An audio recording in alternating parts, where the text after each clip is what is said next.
what do I do for a living? Well, there's so many things that I do for a living. But as you can see, I'm dressed, and I think you can figure out what I do now for a living at this point.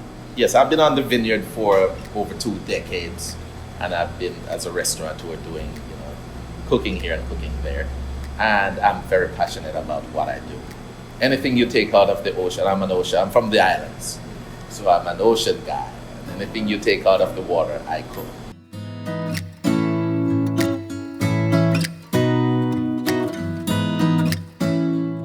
Becoming a chef was thrust upon me. It was nothing that I chose, really. I was in the right place at the right time, right age. Little boys with grandma, and my other brothers, they were too old, and those after me were too young. So I was at the right time where I was a gopher. Dion get this, Dion get that, Dion chop that, Dion peel this, Dion fetch that, climb the tree and get that. But I didn't know, the right terminologies, but I watched my grandmother doing stuff. And so that followed me into high school. When it was time for me to choose my vocational studies, I went into accounting, and then I'm just like, no, I'm not comfortable here. So I went to the home ec department, and there were 20 girls and one boy, and the boy was looking like, you're in the wrong place. But no, that's where my heart was.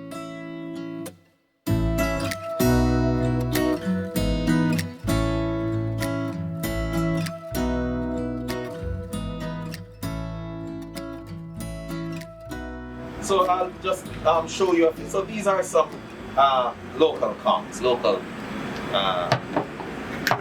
wells, channel well. And these are the smoothies, right? The knobbies are different because they have the knobs. But these are the smoothies. Much better to work with, more tender. So I'm just showing you how I shuck them, how I take them from the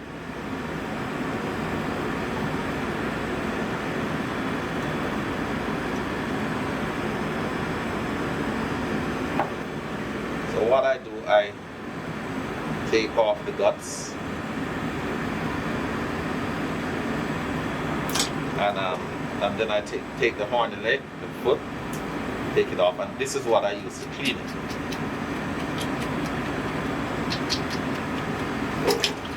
So this is what it looks like, and under there is the tenders that I'm gonna make a dish today with the tenders, so you can see, have a taste of it.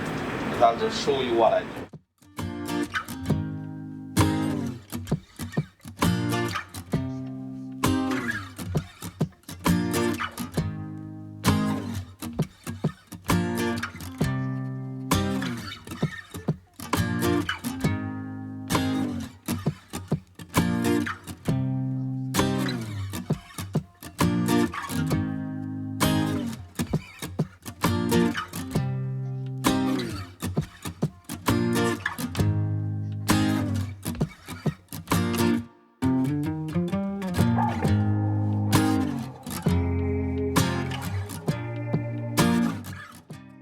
So I was trained in French cookery. I did Italian cookery. I did Asian, and of course I'm a Caribbean boy, so that is a part of me. Island cooking, island flair. But I do enjoy cooking seafood. Anything that you put in front of me, I can make it appetizing. Even if people, as people did years ago with the local conch, they said it was tough and it's not, and it stinks, and I just continue to work with it and experiment, and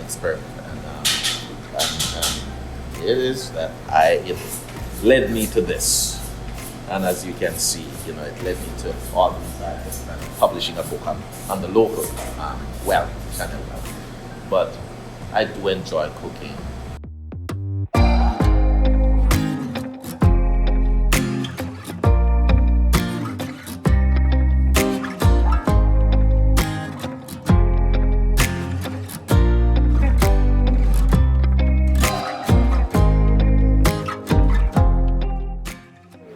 That's lunch, Chloe. So we have here local conch fritter, and we have some marinated conch tenders, grilled conch tenders on a bed of spicy arugula. Nice. what I like most to do in the kitchen is to prepare a meal and then hear the customers say to me, that was a wonderful meal. That brings me such joy and a smile on my face. Thank you, Chef Leon. So whatever I offer, I try to do my best to make it appetizing as much.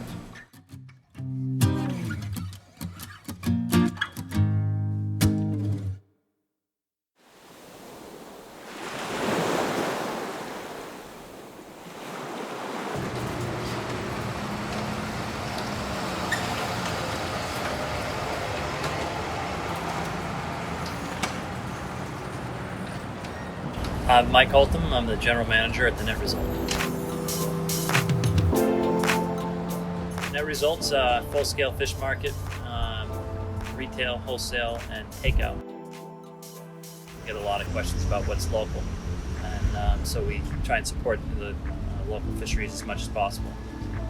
Fluke, sea bass. Right now we've got local tautog, striped bass when it's available, bluefish, and then most of our shellfish is all from local waters.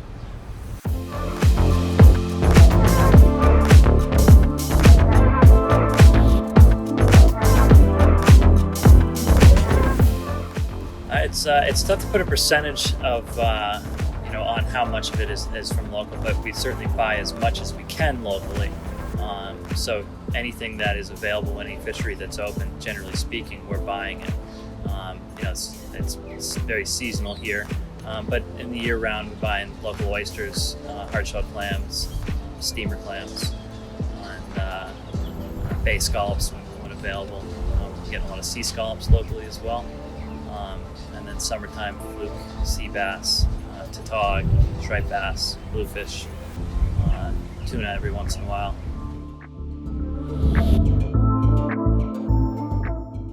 My favorite way to prepare any seafood really is as simple as possible.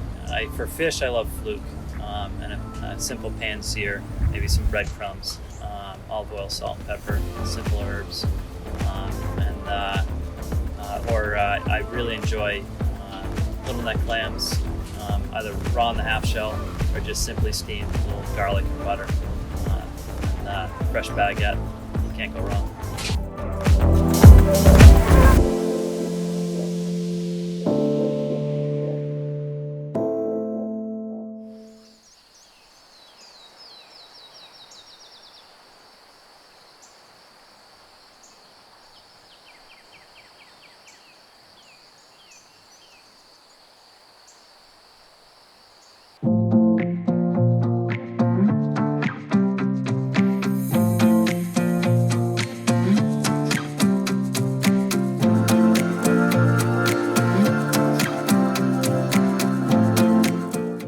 My name is Frank Sheldon. I'm a chef here on Martha's Vineyard. I have El Gato Grande taco truck and a number of pop-up dinners that I do, Gypsy Social and another one with Navette Previd called Maker's Table. I also have a catering business called Sea and Spoon Kitchen. And I work very closely with a lot of the farmers here on Martha's Vineyard and a lot of the fishermen as well to make the best meal I can.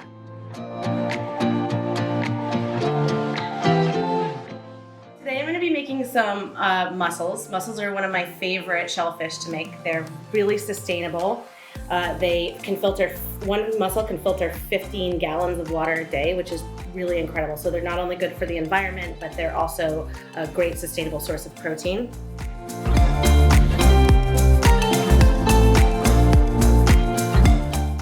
we're going to start with a little bit of olive oil and getting that hot in the pan by toasting or roasting out our onions. My family always cooked. Both my parents are great cooks, but I would have to say that my biggest inspiration was my high school sweetheart's mother was from Turkey, and she used to make these incredible meals that I had never had before, I'd never been exposed to before, and it blew my mind. It completely opened my world. So I would definitely give her a lot of the credit for pushing me in that direction. And I didn't do it at first. I did something else, and then I came back to it later. And once I came back to cooking, once I realized that's what I wanted to do, I have never looked back, and it felt right. It felt completely natural. I'm gonna add just a little bit of our pea stew. We're gonna add some now so we can get that garlic toasted, and we're gonna also finish the dish with some of it.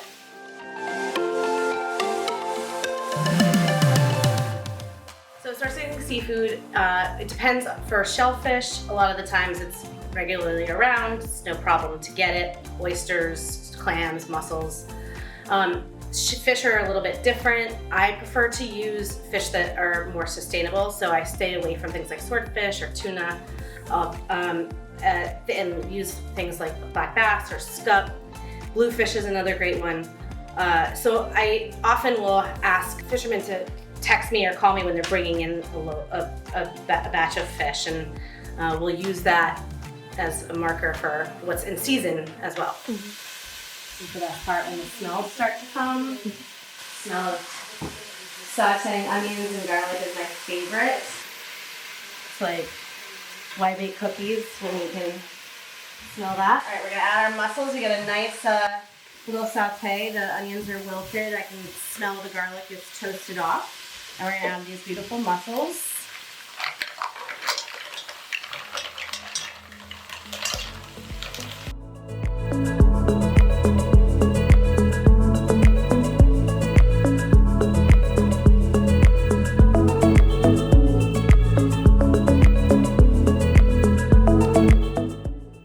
Cover that for about a minute and a half. We'll get that nice and hot before we add the rest of our ingredients. So I grew up coming down here all my life for summers. My family would spend the whole summer up in Aquina, and I would go fishing with my dad and clamming with my aunts, and when we started finding oysters in the pond, that was really exciting. And so I've always really loved the atmosphere down here, and I've always really loved the availability of the beautiful bounty that we have here. So that was definitely a draw for me when I moved back down here and started cooking here. And then I also spend some winters in Oaxaca, Mexico, so I draw a lot of my inspiration from all the fresh bounty that they have there, which is year round, so they're lucky with that. But it's fun to kind of mix and match and see, oh, what's here, what's in Oaxaca and what can be grown here. Like tomatillos, for example, there wasn't a lot of tomatillos being grown here, and I asked Lydia Fisher to grow some for me so that we can make really beautiful salsa verde. So there is some ties, but for the most part, the vineyard itself is just a great inspiration. We have some beautiful gray barn bread. It's some of the best on the island.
Vineyard is such an amazing place, and I'm so in love with it for so many reasons. I mean, having moved here from a city, it was a real departure from a different life. Mm-hmm. And what I found is every year passed that I lived here, and the different events or different projects I get into, I would meet all these incredible food people. And the more I kind of unraveled the vineyard experience, learning that there's 40 working farms and now there's 30 oyster farms, and there's generations of people who have supported the kind of food stuff of Martha's Vineyard.